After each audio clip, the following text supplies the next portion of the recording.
هەموو لێکەوتەکانی ئەو مێژووە ناشرین و پۆخڵ بوون. دوولەتبوونی گەلی کورد لە هەرێمی کوردستانی عێراقا ئەمە ناشرینی بوو. کوشتنی ڕۆڵەکانی گەلی کورد بە دەستی کورد خۆی ئەمە پۆخڵ و ناشرین بوو. دووپارچەبوون ناشرین بوو. لە ڕووی کۆمەڵایەتیەوە دەمانبینی خەڵکانێک هەن ناتوانن لە هەولێرەوە بێنە سلێمانی و سەردانی کەسوکار و خزم و دۆستانی خۆیان بکەن بە ئاسانی و هەروەها لە سلێمانیەوە بۆ هەولێر و دۆک. ئەمانە پێی ناوترێ جوانی، پێیان دەوترێ ناشرینی. بۆیە من هیواخوازم ئەو ڕووداوە دووبارە نەبێتەوە. ئەوەشم بیرچوو باسی بکەم کە سیوێکی ئاب هەر خۆی ناشرین بووە پێش ئەو مێژوەش.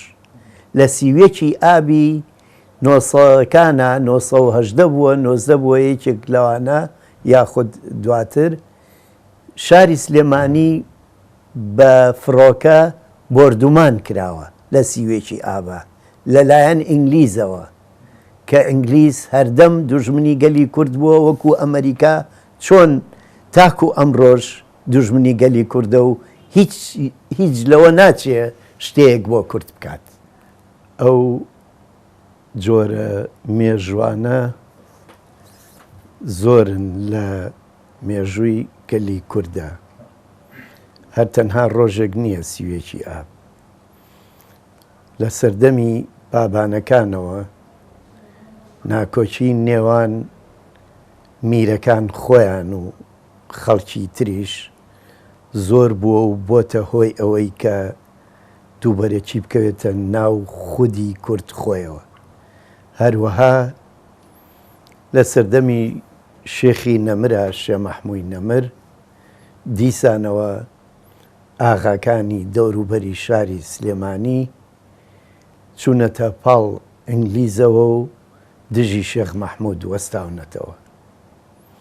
ئەوجا لە ناوەڕاستی شەستەکاندا کە ئەو کاتە تەنها یەک حیزب هەبوو، دیسان کورد بوو بە دوو پارچە و بوونە دوو هێزی سیاسی دژبەیەک بەداخەوە.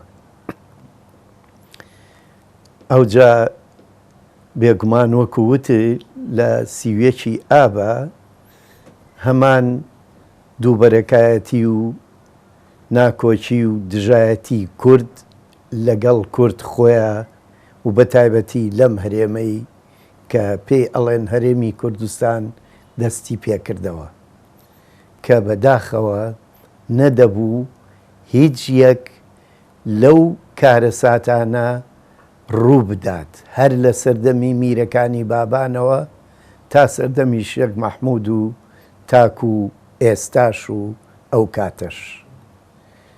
ئەوەی کە گرنگە و بمانەوێ چی دی جارێکی تر ئەو کارە ساتە دڵتەنگ و ناخۆشانە ڕوو نەدانەوە، ئەوەیە کە کورد ئەبێ بە عەقڵێکی فراوان و شارستانیانە و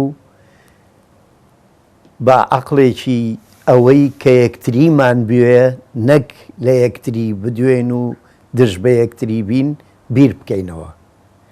دەبێ یەکبوونی گەلی کورد بە بیر و باوەڕی نوێ و بە بێ ڕەفزکردنی یەکتریەوە دەست بخەینە ناو دەستی یەکتری و هەر حیزبە و بیر و باوەڕێکی تایبەتی خۆی هەیە و بە ئەوجا هەموو حیزبەکان لە تێکۆشاندا بن بۆ سربەخۆیی گەلی کوردستان نەک بۆ کوشتنی ڕۆڵەکانی گەلی کوردستان.